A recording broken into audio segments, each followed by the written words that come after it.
تیسری قوت انسان کے اندر جو اللہ نے ودیعت فرمائی ہے وہ تیسری قوت ہے شہوت والی قوت، قوہ شہویہ۔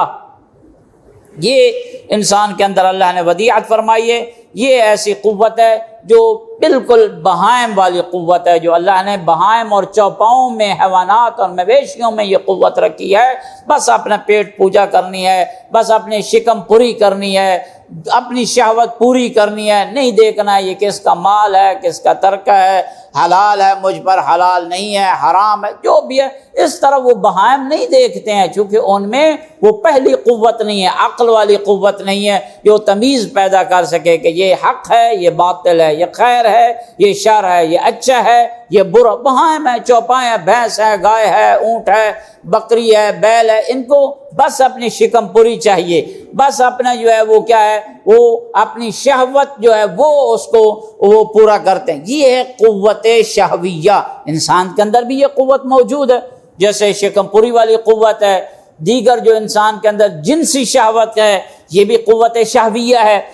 یہ تیسری قوت ہے انسان کے اندر۔ حیوان میں بھی ہے، لیکن حیوان اپنی جنسی شہوت جو ہے وہ اپنی اس کو سیر کرتا ہے بغیر اس تمیز کے کہ یہ میرا محرم ہے، نامحرم ہے، کیا وہ اس چیز کو نہیں دیکھتا ہے۔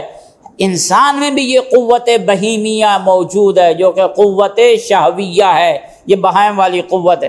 چوتھی اور آخری قوت جو کہ قوت وہمیہ ہے، یہ انسان میں ہے۔ جیسے عاقلہ انسان میں ہے، عقل والی قوت، وہم والی قوت بھی انسان میں ہے۔ یہ قوت وہمیہ کیا ہے؟ میں آج یہ اس لیے یہ موضوع رکھا ہے، نہایت ہی اہم ہے طلبہ کرام کے لیے یا مومنین کرام کے لیے۔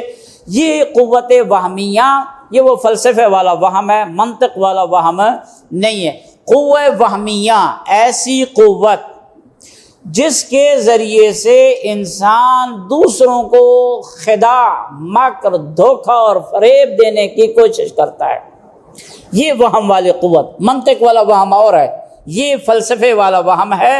ایسی قوت وہمیہ جس کی بدولت انسان دوسروں کو مکر و فریب اور دھوکہ اور خدعہ میں رکھنے کی کوشش کرتا ہے، ہیلہ بازی کرتا ہے، دھوکہ دیتا ہے، یہ جو ہے وہ جانچ لگاتا ہے۔ یہ قوت وہمیہ اس کے پیچھے کار فرما ہوتی۔ 4 قوتیں آج میں نے بیان کی ہیں۔ ایک ہے عقل والی قوت جو فیصلہ کرتی ہے، انسان کے اندر یہ طاقت موجود ہے، وہ فیصلہ کرے کہ یہ حق ہے، یہ باطل ہے، مجھے فلاں کے سامنے کھڑا نہیں ہونا ہے چونکہ میرا باپ ہے، یہ حق یہ ہے کہ مجھے اس کے پیچھے۔ یہ عقل والی قوت۔ قوت غضب وحشت ناک افعال انسان سے، وحشی افعال انسان سے صادر کرواتی ہے۔ قوت شہویہ شہوت والے افعال جو ہے وہ انسان سے صادر کرواتی ہے بغیر اس تمیز کے کہ وہ جو شہوت کو پر کر رہا ہے، شہوت کو پوری کر رہا ہے، یہ شہوت جو ہے وہ حلال طریقے سے کر رہا ہے یا حرام۔ چوتھی قوت وہمیہ، یعنی دوسرے کو دھوکہ، دوسرے کو فریب، دوسرے کو یہ دینا، یہ عقل کے ذریعے سے نہیں ہوتا ہے، وہم والی قوت سے ہوتا ہے۔ اور یہی وجہ ہے کہ مولا متقیان امیر المؤمنین علی بن ابی طالب علیہ الصلوۃ والسلام نے حاکم شام کو مکار کہا ہے، عاقل نہیں کہا ہے۔